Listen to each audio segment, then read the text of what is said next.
Rehearsal dinner lights blur into gold halos as my grandmother's sapphire catches the room, except it's not on the bride I gave it to. The Hudson Valley Manor glows like it's been lit for a magazine spread.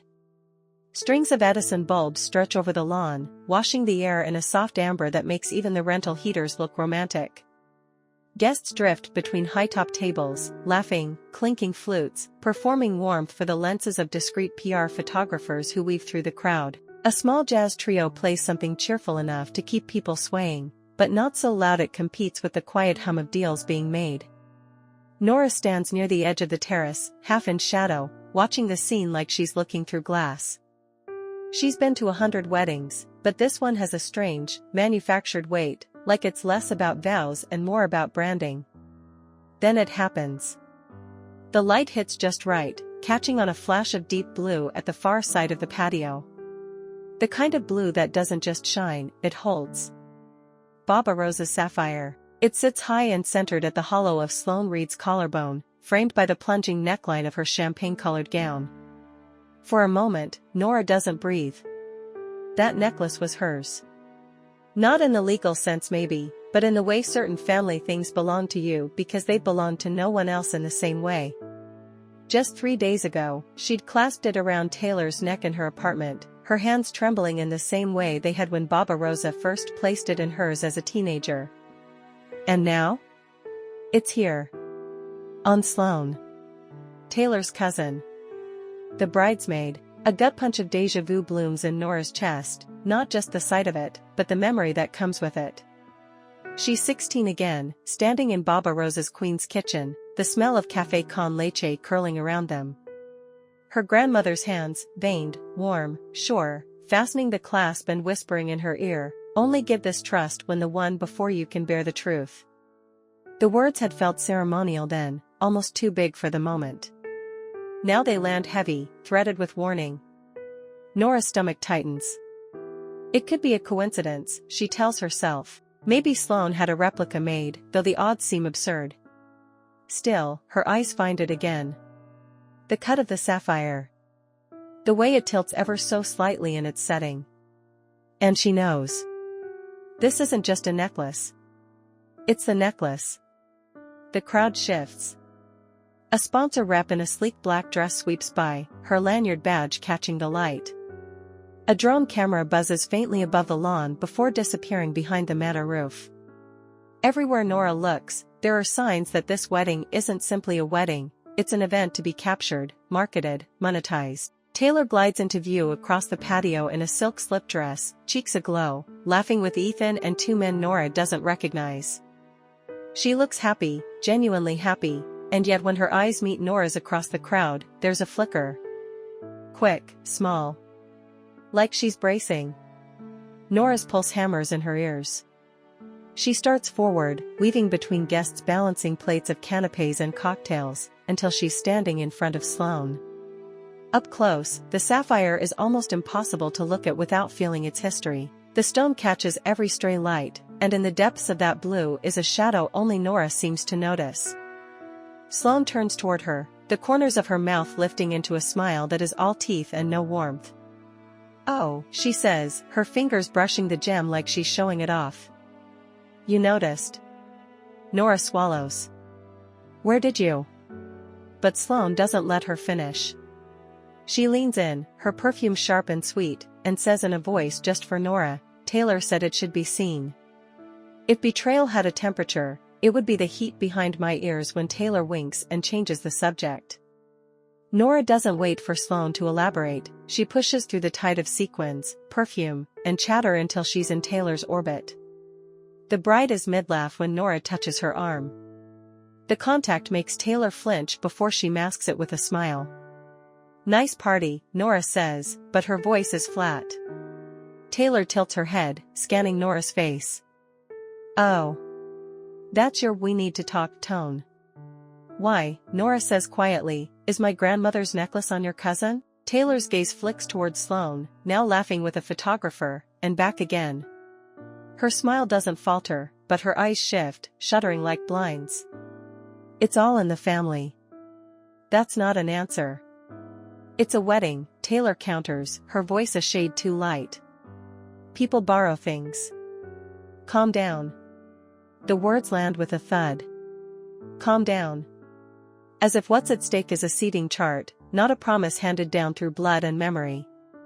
Nora bites back the urge to spill the whole backstory right there. She can see Ethan approaching, a champagne flute in hand, scanning the two of them like he's reading the weather. He's always been polite with her, but he has a protective air around Taylor, and tonight it feels doubled. "Nora," he says, smiling for the benefit of a nearby camera. "You ready for toasts?" "Almost," Taylor says, slipping her hand into his. She gives Nora one last look, a flicker of plea or warning, she can't tell, and turns toward the crowd. Nora stays rooted as they walk away, clinking glasses with guests. The string lights seem suddenly too bright, the laughter a little too loud. She has a choice: confront Sloane directly or wait until Taylor's alone. The problem is, the first option risks a scene, and the second risks losing the element of surprise. She opts for the middle ground. Sloane is leaning against a patio railing when Nora approaches again. Up close, the gem's blue pulls at her like tidewater, hypnotic, dangerous. Nora forces her eyes up to Sloane's. "Taylor said it should be seen," Nora repeats, tasting the words. "Seen by who?" Sloane's lips curve. "By everyone, obviously. It's a showpiece." A nearby photographer swivels his camera toward Sloane. She shifts her posture so the sapphire catches the warm light, her collarbone angled just so. The shutter clicks in rapid bursts. When the photographer lowers the lens, Sloane leans closer, her voice a conspiratorial whisper. "You never know which brand rep might be watching."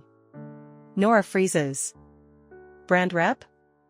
Sloane grins, glancing toward the far side of the lawn where a man in a sharp charcoal suit checks something on his tablet. "Make sure the brand sees this," she tells the photographer, who nods before melting into the crowd.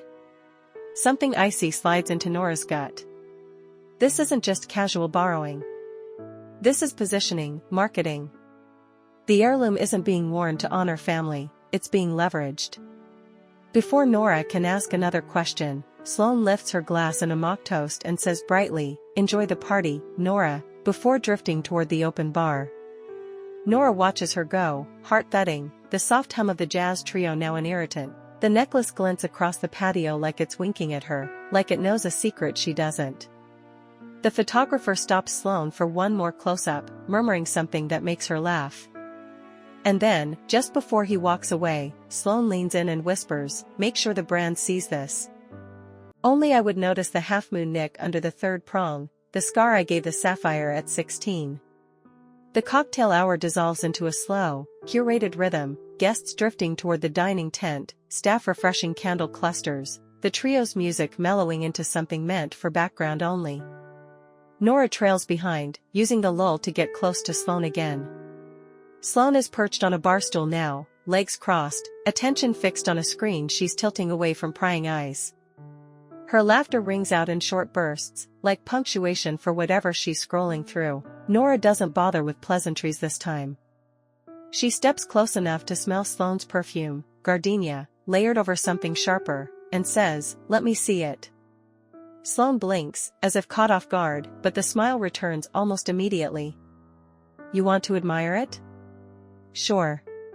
She gathers her hair to one side, tilting her head so the necklace falls forward into the light. It's a beautiful trap, that sapphire. The gold setting is heavy but delicate, the chain old enough to bear the faint stretch of decades. And then, there it is, under the third prong on the left, just where the stone's edge dips, is the half-moon nick. A mistake Nora made at 16, holding the necklace up to a bathroom mirror while fumbling with a curling iron. The iron slipped, clipped the setting, left a mark so tiny only someone who knew would ever find it.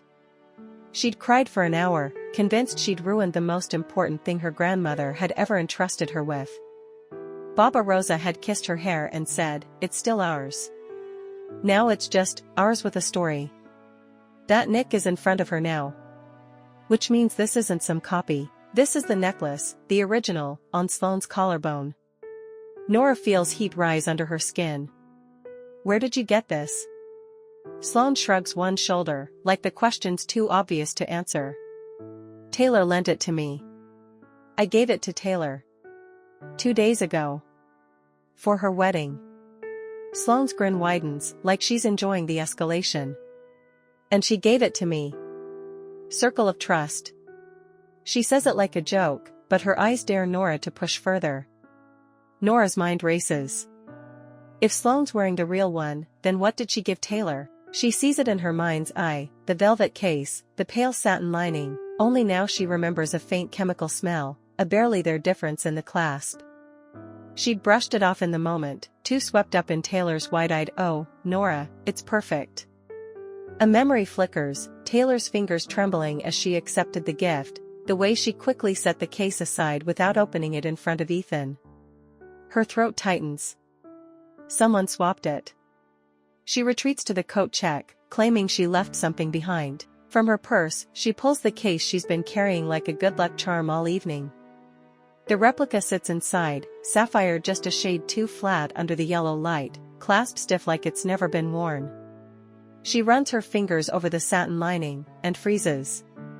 The fabric feels uneven along one seam, like it's been unstitched and resewn. She teases it open with a nail.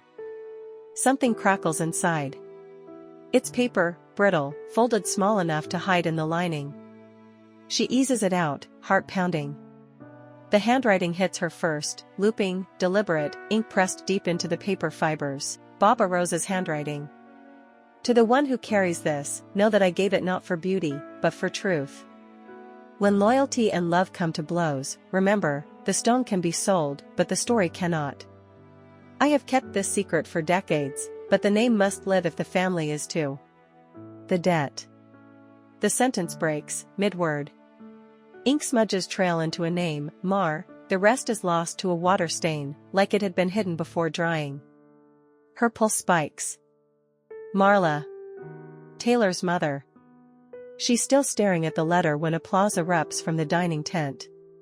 The toasts have begun. Somewhere across the room, Sloane is probably posing for more photos, the original sapphire catching every staged flicker of light. Nora slides the letter back into the seam, her mind a mess of questions. Why was the original necklace in Sloane's possession? Why hide a letter in the lining? And what debt could possibly bind Baba Rosa to Taylor's mother?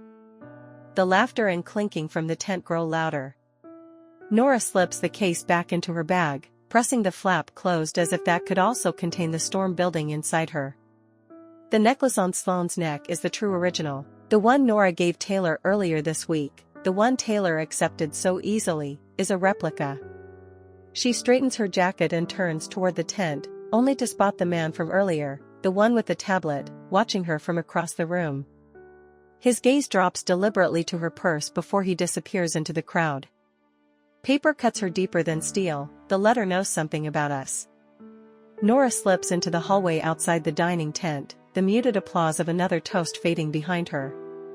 The manor's back corridor smells faintly of beeswax and wood polish, the kind of scent that clings to old places where every floorboard has absorbed decades of footsteps and secrets. She finds an empty alcove, just enough space to lean against the wall without being seen, and pulls the case from her bag again.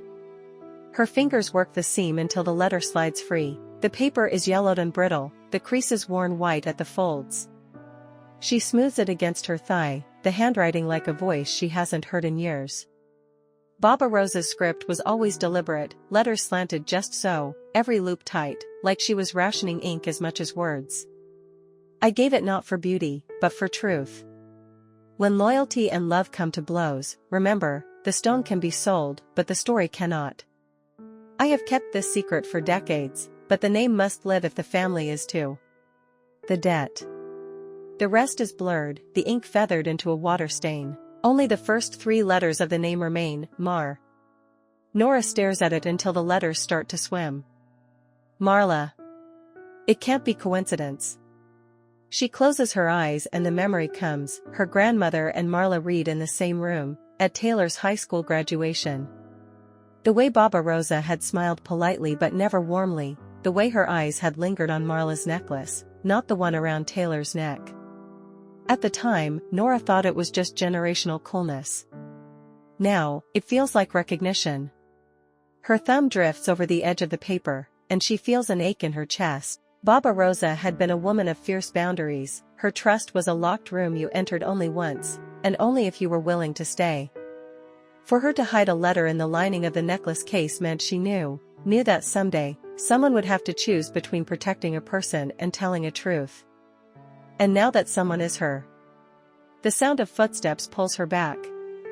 She tucks the letter into her jacket pocket just as Marla appears at the end of the hall. The mother of the bride is in full hostess mode, hair smoothed, smile fixed, eyes sharp. She glances at Nora like she's a misplaced candle that needs straightening. "There you are," Marla says, her voice low enough to keep it from carrying. "Taylor needs you at the head table." Nora straightens. "We should talk."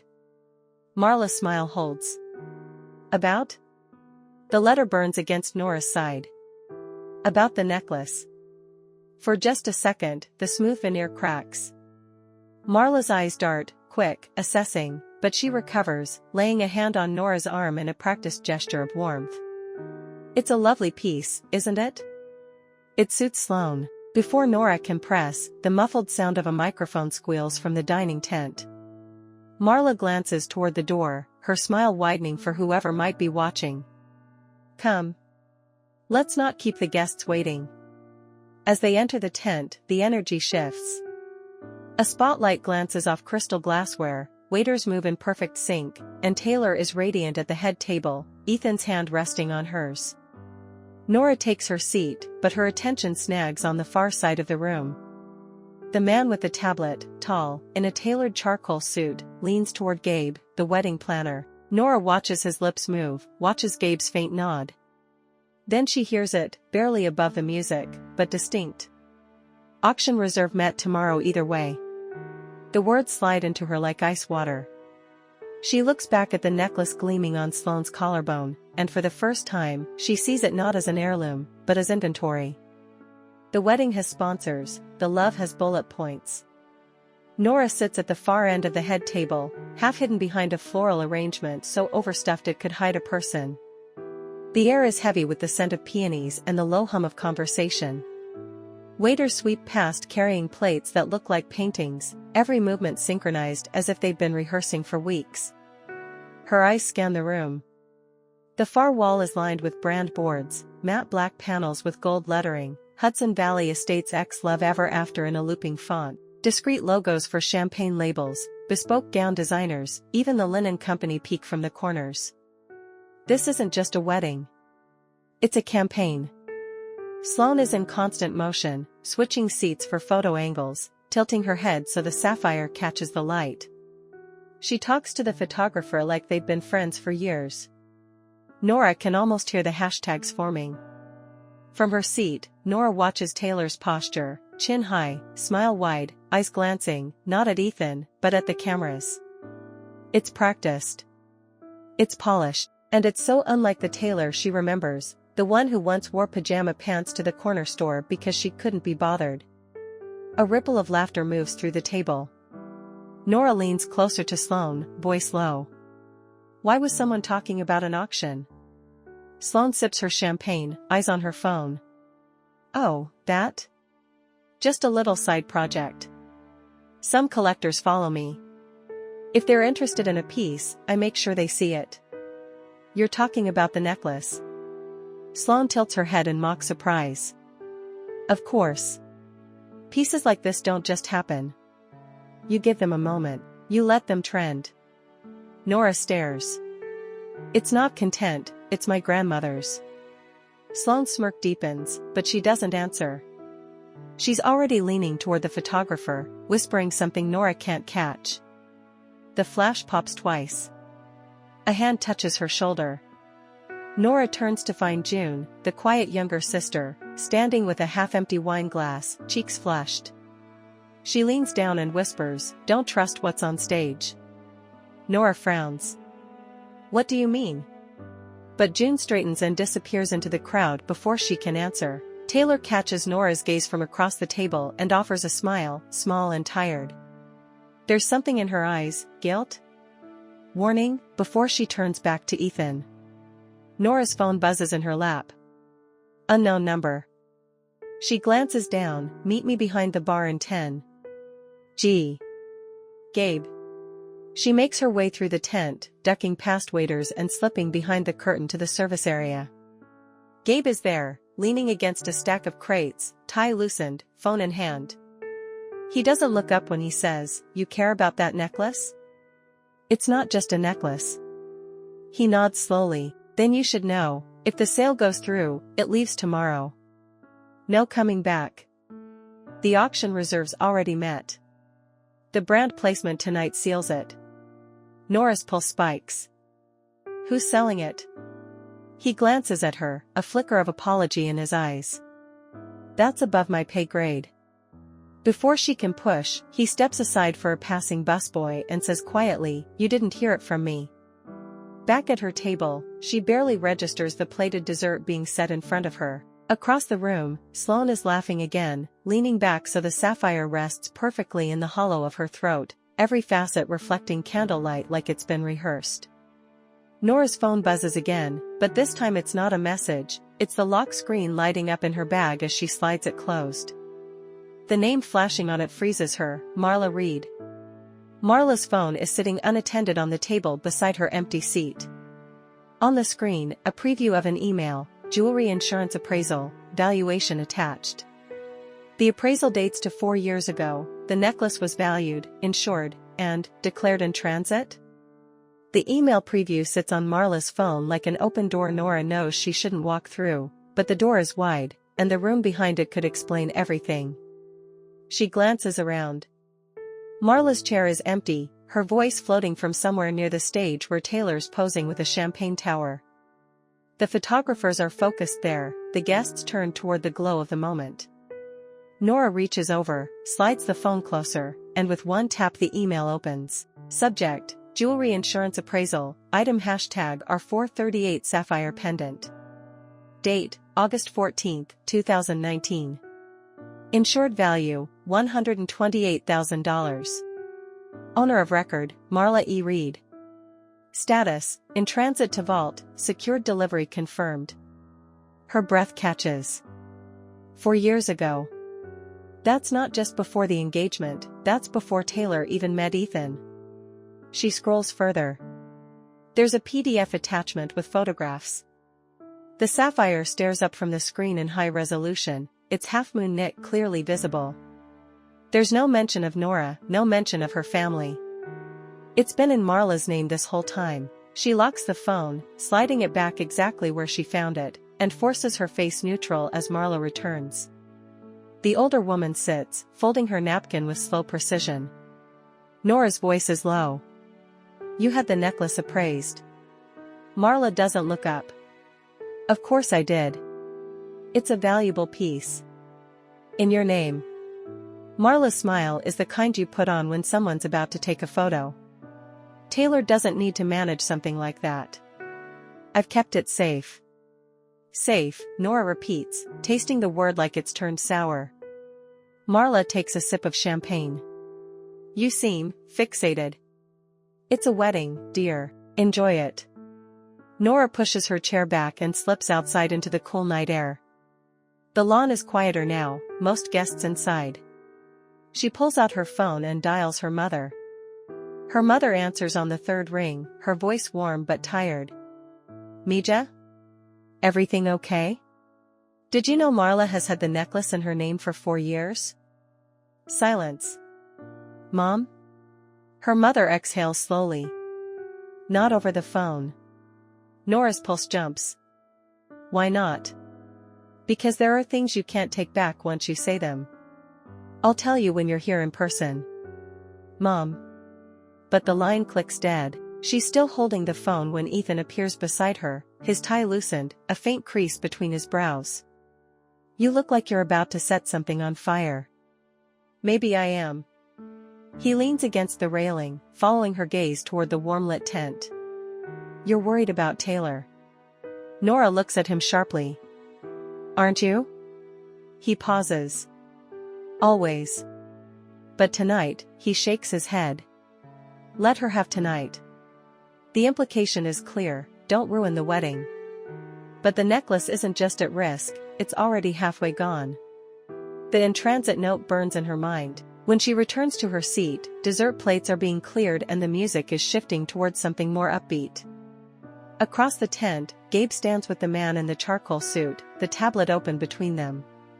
She can't hear their words over the noise, but as she passes close enough, she catches just a fragment from the man's mouth. Ready if read matriarch confirms provenance by noon. Nora keeps walking, but her heart is pounding. Noon. That's less than 12 hours from now, before Taylor even says I do. Some truths don't shatter families, they solder them with scars. The music swells in the tent as guests gather near the dance floor, but Nora slips back into the side hallway where the noise fades to a muffled thump. She's done waiting for permission. Marla is there, alone, leaning against a marble-topped console. She's scrolling through her phone, face lit in cold blue light. We're talking now, Nora says. Marla's eyes lift, the practiced social smile nowhere in sight. Excuse me? You insured my grandmother's necklace in your name. You've had it for years, and now it's about to be sold. Marla's mouth flattens. Lower your voice. Nora steps closer. I don't care if the whole wedding hears me. Why? A muscle jumps in Marla's jaw. You think Taylor's perfect? That she's been perfect since high school? This isn't about perfect, it's about. Marla cuts her off, voice sharp. 4 years ago, she was nearly dead. Nora blinks. What? Marla's eyes glint, but her tone is flat, almost businesslike. OD'd in a motel outside Albany. Pills, liquor. Someone found her in time. ER, detox, then rehab. Do you know what that costs when you want it quiet? When you don't want her name in a single report? The air between them feels heavier. She didn't tell you because you would have tried to save her, Marla says. And she couldn't stand to be saved by you. She needed to think she did it herself. Nora swallows, the words hitting like stones. So you sold the necklace. Pawned it first. Bought it back. Sold it again. It covered most of it. The buyer kept it locked up, until now. A voice behind them, until me. They both turn. June stands in the doorway, hands clenched at her sides. She's pale, her eyes shiny. June, Marla warns, go back inside. But June doesn't move. She deserves to know who's wearing it. Sloan doesn't own it. Gabe's husband does. He's the buyer. He loaned it back for the wedding because it's going in the auction catalog tomorrow. Nora stares at her. Why? June looks down. Because Sloan's big enough online to make it a moment. More buzz means more bidders. Taylor agreed to it. She thought it was the only way to keep everything from coming out. Nora feels her throat tighten. Taylor agreed? Marla's voice cuts in, colder. Don't judge her. She's getting her life. A good husband. She's not throwing it away over a piece of jewelry. It's not just jewelry, Nora says, her voice low but shaking. It's a promise. It's our history. And it's being sold like it's an accessory for an ad campaign. June's eyes brim with tears. She's scared, Nora. She thinks if Ethan knows about the motel, the rehab, the money, he'll leave. From the hallway's far end, footsteps approach. Taylor's silhouette appears in the warm light from the tent, her expression unreadable. How much did you hear? Nora asks. All of it, Taylor says quietly. For a long moment, no one moves. Taylor, Nora begins. But Taylor steps forward, her voice steady. If you love me, you will let this go. The original necklace was sold 4 years ago to secretly fund Taylor's rehab and keep the incident out of public record. The buyer, Gabe's husband, has loaned it back for the wedding in exchange for prime placement in Sloan's influencer content to boost its auction value. Taylor agreed to this arrangement to protect her secret. Taylor's gaze holds Nora's for a long, brittle moment, then she turns and walks back toward the tent, her train whispering across the carpet like a line being drawn. Letting go is what people say when they're asking you not to look. Taylor doesn't stop until she's halfway across the lawn, out where the string lights fade into shadow. The air is cooler here, damp with the smell of grass after sunset. She folds her arms across her chest like she's holding herself together. Nora catches up, heels crunching softly on the gravel. Taylor. I'm not doing this right now, Taylor says, voice low but clipped. Yes, you are. You can't ask me to walk away when you've just told me you're selling the necklace to cover a secret I didn't even know existed. Taylor turns, eyes flashing. You think I don't hate this? You think I want Sloane flaunting it like it's just another prop for her followers? But I owe people, Nora. People who were there when you weren't. The words hit like a slap. That's not fair. Taylor's jaw tightens. Isn't it? You were the one who went off to grad school, who couldn't make it back when things got bad. You think I didn't notice? Nora steps back, the sting real. You didn't tell me what was happening. Because I didn't want you to see me like that, Taylor says, her voice catching. I was a mess, and if you had come, you would have tried to fix me, and I couldn't let you. This, selling the necklace, letting Sloane use it, this is me fixing it. My way. Nora exhales, fighting the old instinct to step in, to patch, to shield. She's done it for Taylor since they were 15, talking her out of fights, covering for missed classes, keeping her secrets. You're asking me to ignore the fact that Gabe's husband is about to auction off something that's been in my family for decades. Taylor's gaze softens for the first time. I'm asking you to trust me. Just this once. After the wedding, we can try to get it back quietly. But if this blows up tonight, Ethan finds out everything. And I can't, her voice cracks, the tears threatening to ruin her makeup. I can't lose him. Nora studies her, the way her shoulders slope, the way her hand trembles as she brushes at her cheek. Taylor Reed, perfect, polished, untouchable, suddenly looks breakable. Finally, Nora nods. Fine. I won't say anything tonight. But I'm not letting this go after. Taylor's relief is visible, almost dizzying. She steps forward and hugs her tightly, a rare, fierce embrace. Thank you. Nora doesn't hug back immediately. She's already building the bones of a plan in her mind, get the auction cancelled without going public, negotiate directly with the buyer, use whatever leverage the letter in the lining gives her. As they pull apart, Taylor's phone buzzes in her clutch. She glances at it, frowns, and ignores it. Who was that? Nora asks. Doesn't matter. They start back toward the tent together, but the hum of conversation shifts as they near. Across the room, Sloane is on her phone, speaking animatedly to someone with a ring light trained on her. A live stream, maybe. The sapphire gleams like it knows it's being broadcast.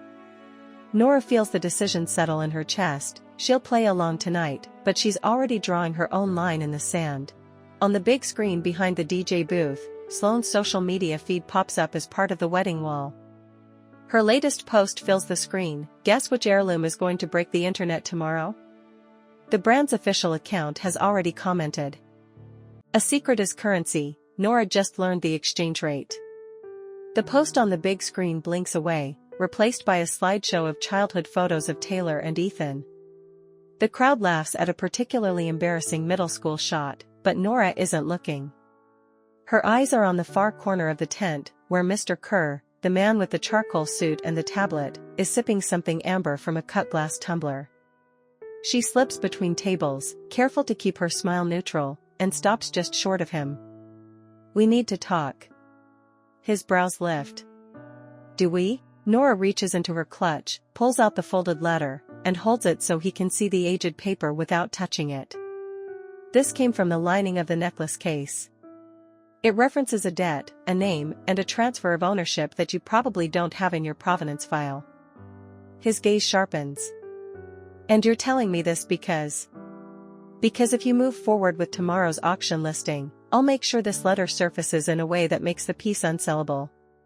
Questions about authenticity. Questions about rightful ownership. Even a rumor could be enough to spook high bidders.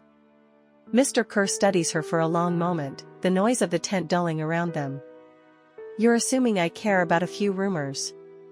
I'm assuming you care about a public relations nightmare attached to your auction house. He leans back, swirling his drink. What do you want? No auction, Nora says. The necklace stays in family possession, quietly. And in exchange, the letter stays in my pocket. He chuckles, but there's no humor in it. You're a dangerous maid of honor. Former maid of honor, she corrects. Tonight I'm just a woman keeping a promise. Before he can answer, Gabe approaches, holding his phone out so only Mr. Kerr can see the screen.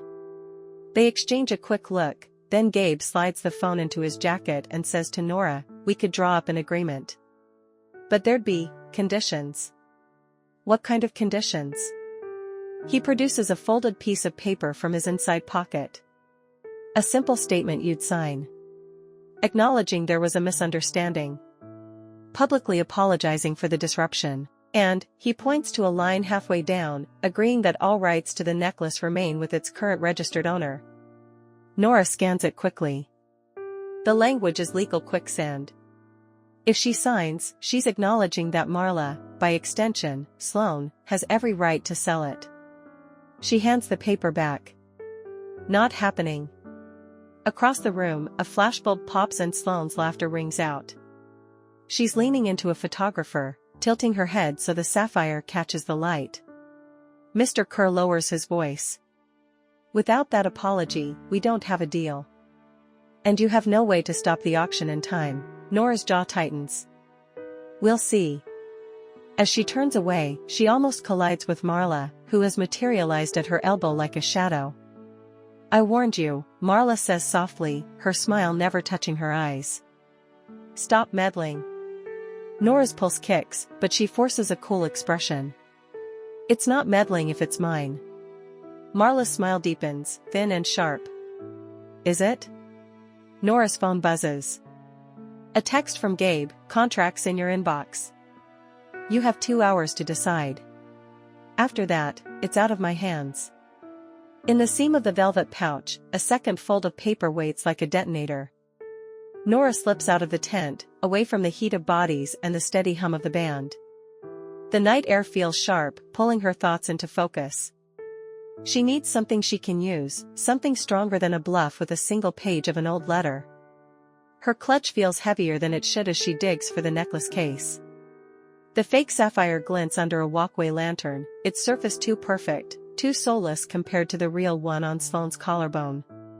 She runs her fingers over the worn satin lining again. This time she checks every edge, every stitch. In the corner, she finds it, a faint bump in the fabric, smaller than a coin.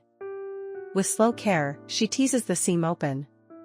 Another piece of paper emerges, folded tighter than the first, edges curled from years of compression. She unfolds it, breath catching at the familiar script. Baba Rosa's hand again, but this time the writing is bolder, like it was written without fear of being read. Rosa Alvarez, 1978. To the one who carries the stone, you are the bridge. The man who gave me this sapphire was Robert Reed. He was not my husband, but he was my family in the way that counts. He said family is not blood, it is bravery. The debt is not money. It is truth. When the time comes, you must tell it, even if it costs you the stone. Nora stares at the name. Robert Reed. Taylor's grandfather. She feels the ground tilt beneath her. It clicks into place with almost frightening speed, the quiet familiarity between Baba Rosa and Marla, the way the Reeds never treated her like just Taylor's best friend, the strange weight Baba Rosa had put into her words about giving the necklace only when someone could bear the truth. If Robert Reed gave Baba Rosa the necklace, it wasn't just a gift, it was a symbol, a piece of shared history no one had spoken aloud. Which means, Taylor and Nora aren't just friends. They're kin. By some hidden branch, the Reed and Alvarez families are tangled. The heirloom wasn't meant to be a prize for one side or the other, it was meant to be the thread that tied them together. And the only condition for keeping it was telling the truth about where it came from. The paper trembles in her hand. The revelation burns, not because it changes how she feels about Taylor, but because it reframes everything, why Baba Rosa trusted her, why the necklace was never about wealth, why selling it feels like tearing out a page from both their histories. She thinks of Taylor, all sharp edges tonight, holding herself together with perfect posture and curated smiles. Would telling her this truth free her, or break her? The crunch of gravel pulls her back. She turns to see Ethan in the doorway, his silhouette cut against the warm glow of the tent. "What's that?" he asks, nodding toward the paper. Nora's instinct is to hide it, but his eyes are already on the handwriting, scanning the page from where he stands. She sees the moment he reads the name, his jaw tightens, his brows draw together. "You'd better come inside," he says, his voice low. Things are shifting. The second hidden page reveals that Robert Reed, Taylor's grandfather, gave Baba Rosa the sapphire, implying a deep, possibly romantic connection. Taylor and Nora are family by this hidden lineage, and the necklace was always meant to unite them under the condition of telling the truth. Ethan's eyes lift from the letter to hers. "I think it's time you and I stop pretending we're just here for the wedding. Love shouldn't need paperwork, but here, everything has a writer." Inside the tent, the party has shifted gears. The band is livelier now, the dance floor packed with guests in designer heels and loosened ties.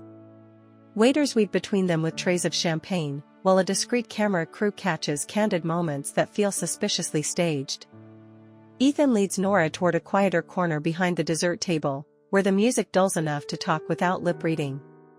His expression is steady, but there's a flicker of unease in his eyes. "You've been digging," he says. "You've been watching," she counters. He half smiles, but it doesn't last.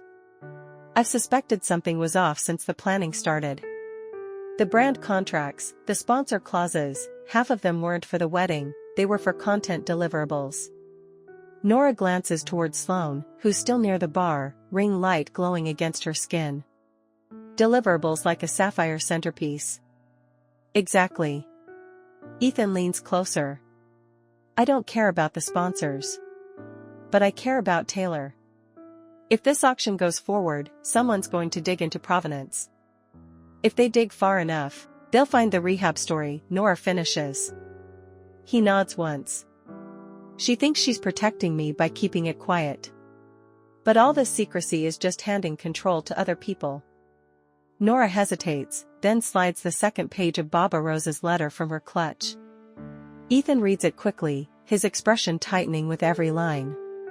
"So you're telling me," he begins, "that Taylor and I are family," Nora says quietly. "And that the necklace was never meant to be sold. It was meant to carry a truth neither of us knew until now." Ethan exhales through his nose, which means keeping it out of the auction isn't just sentiment, it's keeping your family's history intact. "Exactly." They stand in silence for a beat, the thump of the bass line carrying through the floor. "So what's your plan?" Ethan asks.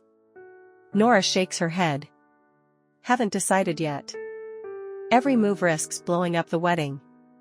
He glances toward the stage where Gabe is talking to Mr. Kerr. "What if we make it part of the show? Slip in before the auction deal is finalized. Control the narrative without shaming Taylor."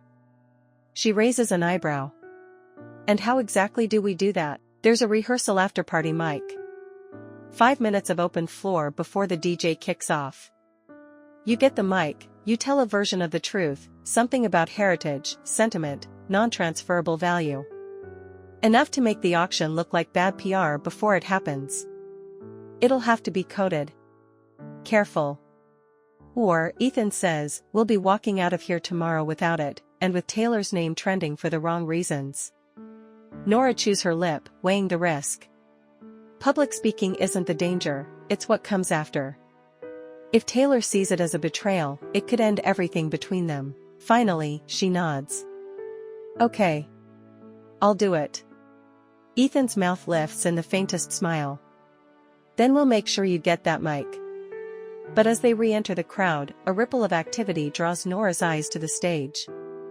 The event schedule posted beside the DJ booth has been updated in bold marker. Marla stands beside the list, pen still in hand, watching Nora with a small, triumphant smile. Every rescuer has a breaking point. Nora finds hers when June starts to cry. Nora threads her way through the crowd to reach June, who's half hidden near a table stacked with untouched petit fours. The glow from her phone screen is pale against her skin, and her eyes are wide. She turns the phone toward Nora. The messages are short, sharp. Say nothing or tuition stops.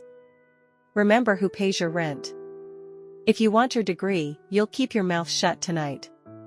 Marla's name hovers at the top of the thread. She's been sending these all week, June whispers. Every time I tried to tell you what was really going on. Nora's throat tightens. Why didn't you come to me sooner? June gives a small, bitter laugh.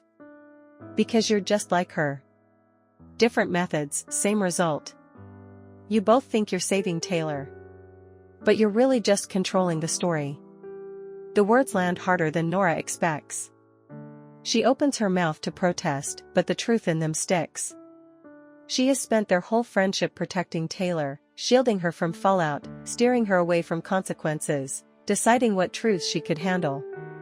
June's voice is quieter now. Taylor's scared because everyone's been making decisions for her. Mom. Sloan. Even you. She needs to be the one to tell her story, or not tell it. Nora exhales slowly. Then what do you want me to do? Stop the auction without making her collateral damage. It sounds impossible, but the spark in June's gaze is steady. We don't need the crowd. We just need the vendors. If the brands and the auction house think the necklace is tied to a family dispute, they'll pull back. Nora considers this. Quiet pressure instead of a public blast. It's cleaner, and maybe, for once, it's not about her being the savior in the spotlight. She pulls her phone from her bag, fingers moving quickly. Within minutes, she's drafted a statement on Ethan's behalf. The Reed wedding is a celebration of love and unity. As such, we're withdrawing all brand activations involving personal heirlooms to keep the focus on our vows and our guests. Thank you for respecting our privacy. It's vague enough to sidestep specifics, but pointed enough to make any brand think twice about staying involved. She finds Ethan near the edge of the dance floor and hands him the phone. You read this to the vendors, tonight. Make it clear that continuing could harm their image. Most will back out immediately. Ethan scans it, nodding. It'll work. But. He swipes to a voice memo in his own phone and hits play. Marla's voice, low and crisp. If the auction stalls, we leak the Albany incident to the tabloids. Rehab photos included. Nora's stomach drops. She recorded herself saying that? Apparently she's confident enough to think no one will use it. Ethan locks the phone, slipping it into his jacket. I'll get the vendors in line, but Marla's not going to just roll over.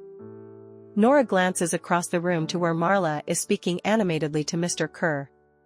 She's laughing, but her hand gestures are tight, controlled. Sloan is nowhere in sight, likely setting up her next post. Nora looks back at June. If this works, the necklace stays out of the auction. Then, it's up to Taylor what happens next. For the first time all night, June's shoulders drop a little. Morning of the wedding, storm clouds roll in, so do consequences. The Hudson Valley estate wakes under a sky the color of wet slate. The air smells of rain and roses, the storm pressing close. Inside the bridal suite, hairdryers and curling irons hum like a swarm of bees. Taylor sits before a mirror, her silk robe slipping off one shoulder, eyes fixed on her own reflection but unfocused. Nora stands by the window, watching the clouds churn. She's barely slept. Ethan spent half the night pulling vendors aside, delivering her carefully worded statement. Most agreed to pull their brand mentions, but the auction house was still a question mark. From the doorway, June appears, clutching a garment bag.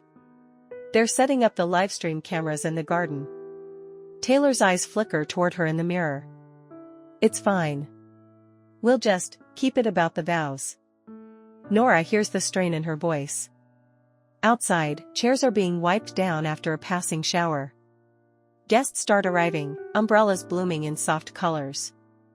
The camera crew moves like a military unit, tripods snapping into place, cables running under chairs. Ethan stands by the aisle, speaking to Gabe, who is gesturing toward the sound system. When he spots Nora, he tips his head toward the speakers. She knows what that means. The ceremony begins with the usual fanfare, string quartet, bridesmaids gliding down the aisle. Sloane walks slow, holding the sapphire high like it's part of the show. Then, just before Taylor appears, the speakers crackle to life. A voice fills the garden, not the officiants. Marla Reed, recorded, "If the auction stalls, we leak the Albany incident to the tabloids." Rehab photos included.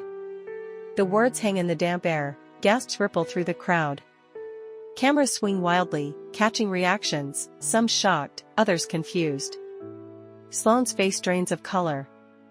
She looks toward Marla, who's frozen in her seat, lips pressed so tight they've gone white.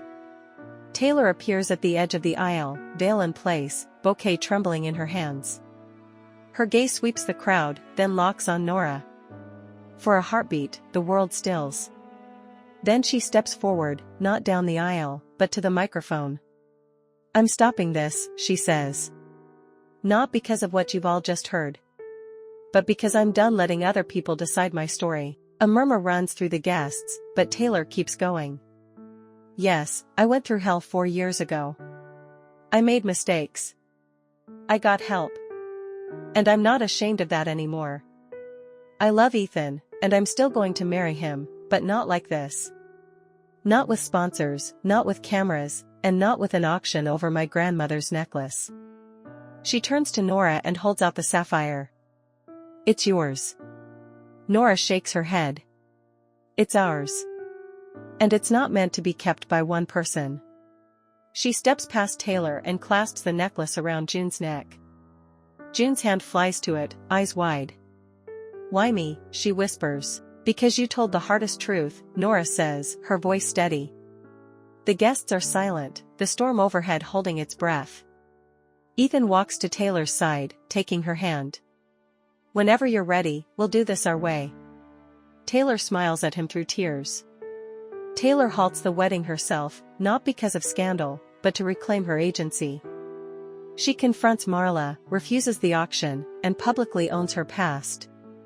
Nora refuses to keep the heirloom, passing it to June as a symbol of truth over possession. A single clap starts from somewhere in the crowd.